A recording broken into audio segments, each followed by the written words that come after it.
क्या भारतीय टीम के स्टार खिलाड़ी फिट ना होने पर इंजेक्शन लगवाकर अपने आप को मैच फिट करवाते हैं और इसमें एनसीए उनका साथ देता है? क्या संजू सैमसन को पॉलिटिक्स के तहत बाहर निकाला गया? क्या विराट कोहली कप्तानी इसलिए छीनी गई क्योंकि सौरव गांगुली को वो पसंद नहीं थे? क्या विराट कोहली खुद को भारतीय क्रिकेट बोर्ड से बड़ा समझने लगे थे, क्रिकेट से बड़ा समझने लगे थे और सीधे बीसीसीआई से पंगे ले रहे थे? क्या रोहित शर्मा और विराट कोहली की जो कहानी थी वो बीसीसीआई के द्वारा बनाई गई थी?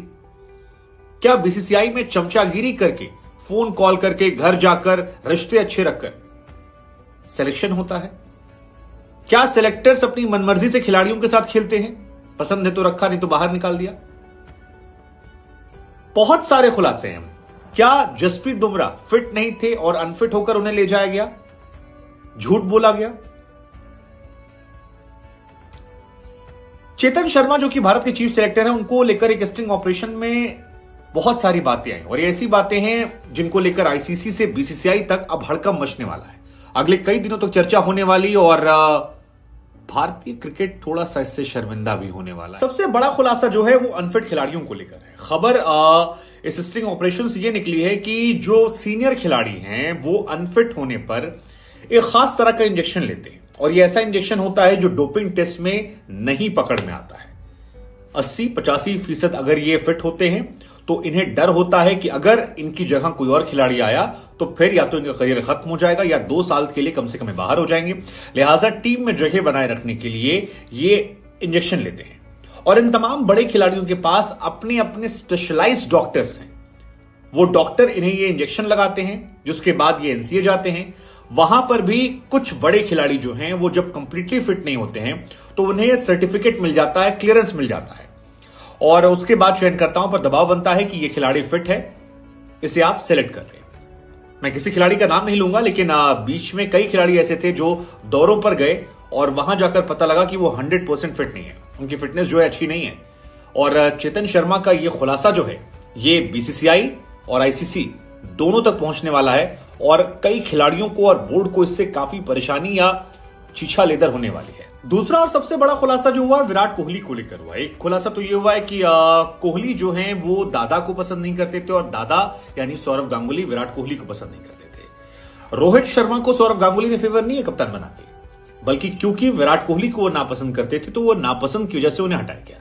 आप कह सकते हैं कि विराट कोहली के खराब फॉर्म का फायदा जो है उठाया गया।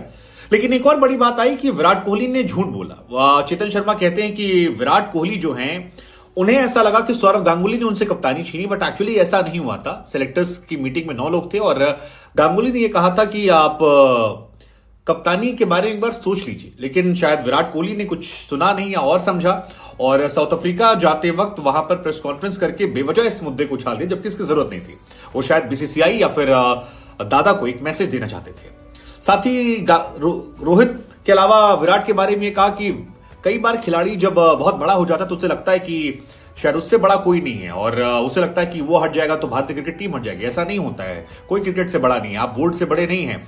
हम हैं जो डिसाइड करते हैं प्रेजेंट, हम हैं जो डिसाइड करते हैं फ्यूचर। और यही वजह हुई रोहित शर्मा को फायदा मिला। हालांकि इस पूरे विवाद में एक बात यह भी स्पष्ट हो गई कि रोहित शर्मा को जिस तरह से टारगेट किया गया था विराट कोहली के केस में, वैसा नहीं था। रोहित शर्मा कहीं से भी जिक्र नहीं, उन्होंने कहा कि रोहित और विराट जो हैं वो अच्छे दोस्त हैं, दोनों एक दूसरे का सपोर्ट करते हैं, उन दोनों के बीच में उतने बड़े इश्यूज नहीं है जितना मीडिया में निकल कर आता है और ये बहुत बड़ा खुलासा है। तीसरी बड़ी बात जसप्रीत बुमराह को लेकर थी कि जसप्रीत बुमराह जो हैं वो बिल्कुल फिट नहीं थे। ऑस्ट्रेलिया में जो T20 वर्ल्ड कप हो रहा था, अगर उन्हें एक मैच खिला दिया जाता तो वो साल भर खड़े होने की हालत में ना होते। अब फिर पहला आरोप याद आता है कि कुछ बड़े खिलाड़ी जो हैं वो सर्टिफिकेट ले लेते हैं, इंजेक्शंस लगवा लेते हैं। क्या ये आरोप बुमराह पर था, हार्दिक पर था, किस पर था पता नहीं, लेकिन ये आरोप बहुत गंभीर है। वैसे बुमराह को लेकर क्लियर हो गया कि ऑस्ट्रेलिया के खिलाफ टेस्ट सीरीज से वो बाहर हैं और वनडे सीरीज से भी बाहर होंगे। अब संभवतः वो आईपीएल से ही वापसी करेंगे। आईपीएल, मुंबई इंडियंस, वहीं से उनकी वापसी होगी।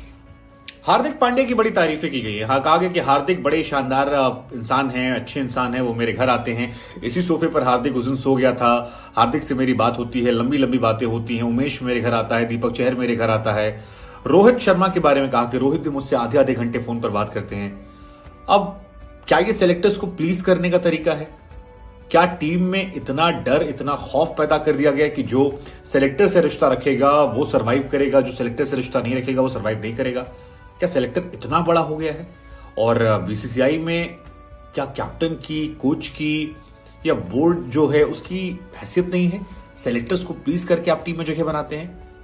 मतलब चेतन शर्मा ने जो कहा उसके बाद ये चर्चाएं तो शुरू होंगी और ये चर्चा बनती भी। पांचवी बड़ी बात यह कि जो किसी बड़े खिलाड़ी को हटाना होता है तो उसे ब्रेक दे देते हैं। विराट कोहली को हटाया गया था, रोहित को हटाया गया था, कई खिलाड़ियों को हटाया गया था, आपको याद होगा। ये कहा गया बड़े खिलाड़ियों को ब्रेक देना होता है तो नए खिलाड़ियों को मौका देने के नाम पर पुराने खिलाड़ी को हम रेस्ट कर देते हैं। हालांकि टीम इंडिया में कोई भी खिलाड़ी रेस्ट लेना नहीं चाहता, क्योंकि वो जानता है कि एक बार रेस्ट लेने गए तो फिर आपके साल 2 साल चले गए या करियर चला गया, बहुत मुश्किल से वापसी होती है। लिहाजा जिसे हटाना होता है उसे रेस्ट का नाम देकर हटा दिया जाता है। पॉलिटिक्स इतनी बड़ी टीम इंडिया में। खुलासा जो है वो संजू सैमसन को लेकर भी हुआ और ईशान किशन, तमाम लोगों का जिक्र हुआ। कहा कि देखिए जैसे ऋषभ पंत चोटिल हो गया, उसके बाद हम ईशान को लेकर आए, ईशान अब आया है तो 3-4 खिलाड़ियों को डुबा कर ले जाएगा। उन्होंने कहा केएल राहुल कीपिंग करता है, ईशान किशन ने रन बनाया तो उसे खिलाना था, अब संजू सैमसन को हमने बाहर बिठा दिया, बाहर बिठा दे तो उसके फैंस जो है हमें गाली देंगे। इसीलिए चोटिल खिलाड़ी जो है वो भी खेलना चाहता है, क्योंकि उसे पता है बाहर जाने के बाद फिर एंट्री नहीं होती है और एक एक पोजीशन के लिए इतने सारे लोग हैं। तो जो ये दवा लगाने वाली बात आ रही है इसकी वजह से आ रही है। वो रिक्वेस्ट करते हैं कि सर हम 85% फिट हैं, फिर भी हमें प्लीज खेलने दो। अब सवाल ये, क्या ये एथिकल है? क्या ये सही है? क्या ये क्रिकेट के साथ खिलवाड़ नहीं है? इस खुलासे के बाद बहुत सारी चीजें देखने को मिल सकती। खैर हम आपको जानकारी के लिए बता दें कि Chetan Sharma x Indian cricketer हैं, गेंदबाज थे और T20 वर्ल्ड कप तक ये सिलेक्शन कमेटी के हेड थे। फिर इस कमेटी को सैक कर दिया गया। फिर जब कमेटी में दोबारा इन्हें फिर से हेड बना दिया गया। इनके पास पावर बहुत ज्यादा है और बीसीसीआई टॉप्स के ये खास रहे हैं। लेकिन अब इस घटना के बाद क्या बदलेगा बीसीसीआई में? खासतौर पर सौरव गांगुली और विराट कोहली को लेकर जो खुलासे हुए हैं वो बहुत परेशान करने वाले हैं। जसप्रीत बुमराह की इंजरी को लेकर और वो इंजेक्शंस को लेकर जो खुलासे हुए हैं वो बहुत ज्यादा शॉकिंग है। ऐसे में क्या बीसीसीआई की साख गिरेगी? क्या आईसीसी कोई बड़ा एक्शन बीसीसीआई पर ले सकता है? क्या इसका असर दूसरे टेस्ट मैच में देखने को मिलेगा? क्या खिलाड़ियों के मोराल पर इसका असर पड़ेगा? बहुत सारे सवाल है। और क्या इंटरनेशनल क्रिकेट में भारत की थोड़ी सी इंटरेस्ट होगी? क्या चेतन शर्मा को इसके बाद सैक किया जाना चाहिए? क्या रोहित और विराट के बीच में बीसीसीआई और मीडिया ने एक माहौल बनाया था जो एग्जिस्ट नहीं करता था? क्या विराट कोहली जैसे खिलाड़ी के साथ गलत ट्रीटमेंट हुआ या विराट कोहली ने झूठ बोला? बहुत सारी चीजें हैं जो अब निकलकर सामने आएंगी और इसके अपडेट्स जो होंगे उन पर हमारी नजर लगातार बनी रहेगी। लेकिन फिलहाल इस पूरे घटनाक्रम पर आपका क्या सोचना है? और खासतौर पर इंजेक्शन वाली बात, विराट वाली बात, रोहित वाली बात या फिर दादा के साथ जो जिक्र निकल कर आया, और अगर ये इंजेक्शन वाली बात जिसको चेतन शर्मा कह रहे हैं कि ऐसी खबर है, सबूत नहीं है, ये सच निकलती है और वो फोन पर आधे घंटे बात करना या उनके घर बैठे रहना, तो क्या इंडियन फैंस के लिए बड़ी डिसअपॉइंटमेंट है? ये बंदा सैक होना चाहिए चेतन शर्मा?